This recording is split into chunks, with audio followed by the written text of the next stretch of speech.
but it's always for a faithful few that gets pushed into these slots. Yeah, That's always. and Everything gets cut short. Thank you for saying that. We have no place to go to. Right. What we're talking about is inclusion. Right. Right.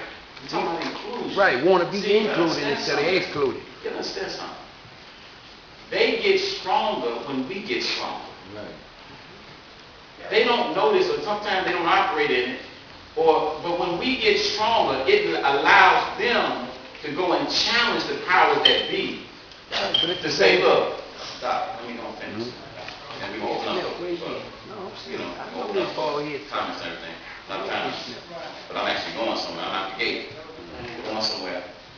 And then we're going to have like that. But I want to keep it narrow in that sense. Okay? We want to focus on these particular jobs. Now, when you get organized, you start talking about anything you want to talk about. I don't like the lid on the street. Whatever you want to do, the point that I'm trying to drive home is the necessity for us to be organized.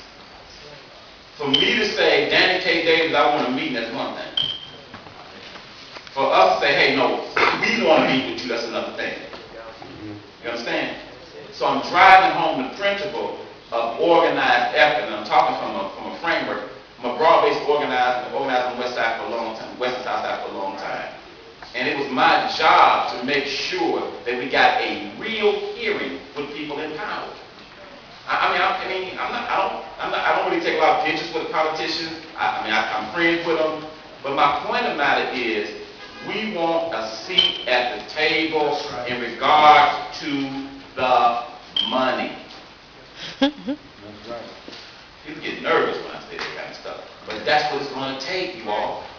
Because we need access to the money, the jobs, and the stuff so our communities can thrive. So that's what we're doing. We're organizing this broad coalition, right, to make sure that we get the things that we need for people, for neighbors and neighborhoods.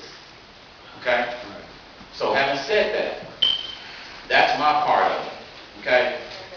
How many of you here would take the challenge, given that you don't even know necessarily maybe what to do, but would take the challenge today to be a block club president if your block doesn't have a president? Raise your hand.